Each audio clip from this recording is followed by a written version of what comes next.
Hello everybody and welcome to the Minipaints channel. When collecting horde armies, the thing that's the most daunting is the sheer number of models that you have to build and paint. Having multiple units of the same model is very repetitive, and if you're not careful you can spend a very long time painting models that spend not very long on the battlefield.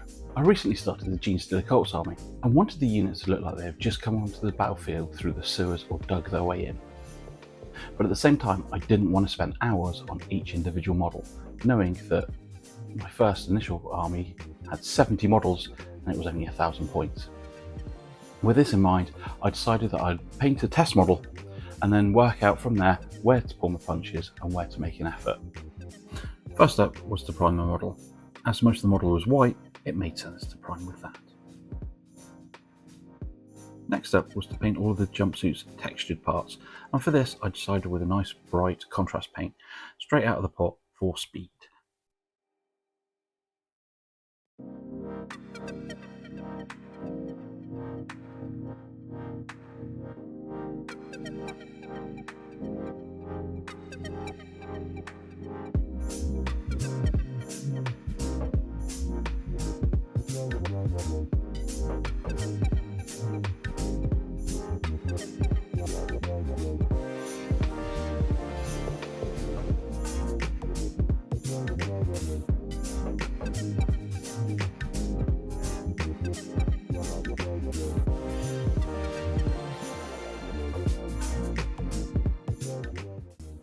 After this, it was time to paint all of the weapons, pipes and backpack.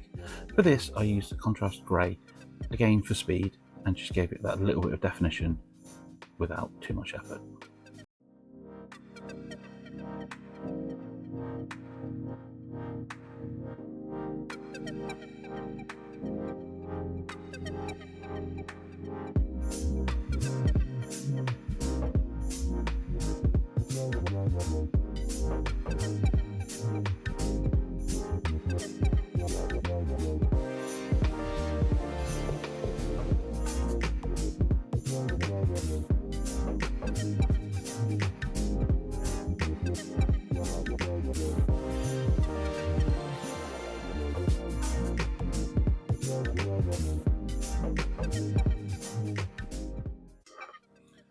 For the trousers, a camo green colour was used.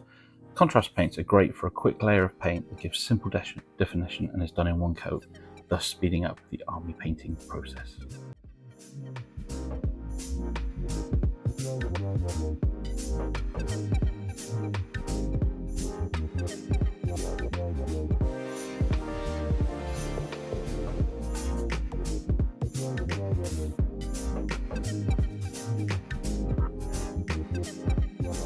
For the skin on the arms and head, a Vallejo Dwarven Skin Express paint was used.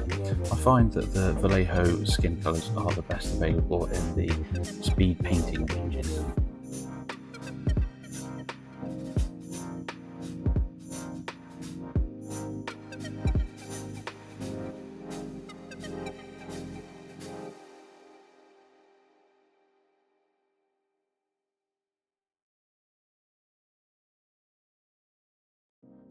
The last speed paint used was Gorgon Fur. This was used for all of the belts, buckles, boots and any other leathery affected items on the model.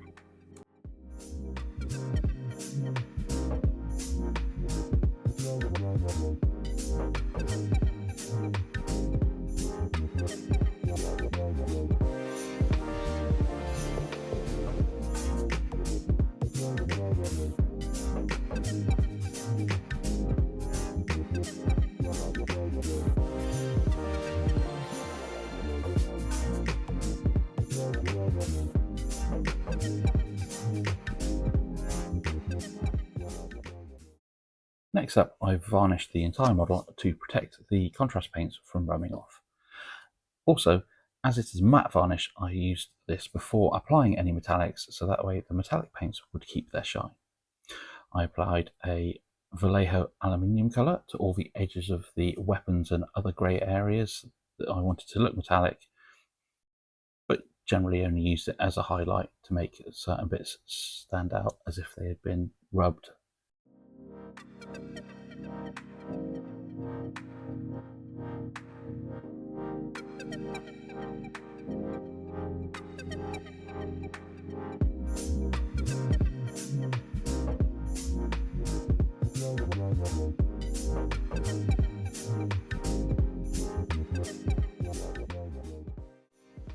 Next up, I added a bit of colour with a bit of bronze on the shoulder pads, just to give them a little bit of shine.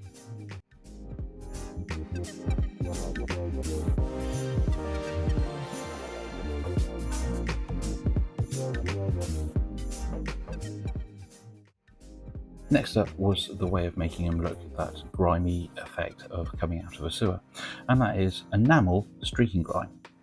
For this, the entire model is coated in streaking grime from top to bottom with a decent coat.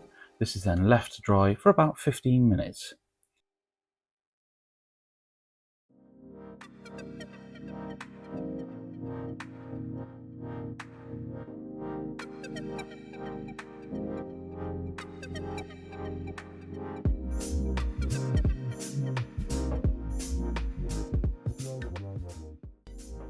Once the model has been given enough time to dry, a makeup sponge is then used to just gently go over the model and wipe off any of the streaking grime on the high spots, leaving it with a slightly tainted colour and all of the recesses nicely shaded.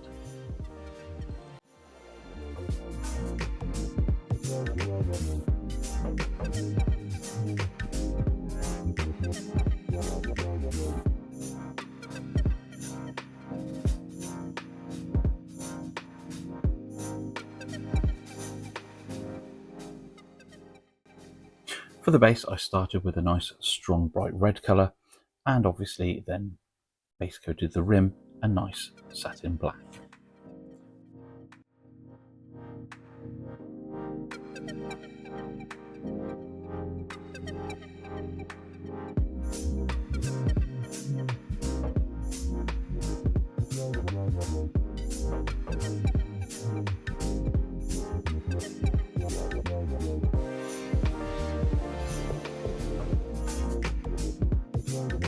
When basing my armies, I do like to have them looking bright and coherent, and that's why at the moment I'm really enjoying the colour forges, different coloured basing sands. I've got a variety of some nice bright blues, greens, yellows, reds, and even a lilac, which makes the models really stand out against their bases. To go on top of the bright red base, I used some Martian red basing sand by Colourforge, and then added some nice blue pink tufts from AK Interactive to give the base a nice alien planet look.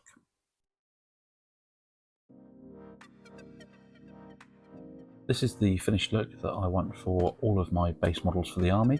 As quite a lot of the Genestealer Cult's army models do look similar, I can import this scheme into a lot of the different units, keeping the army all looking very cohesive.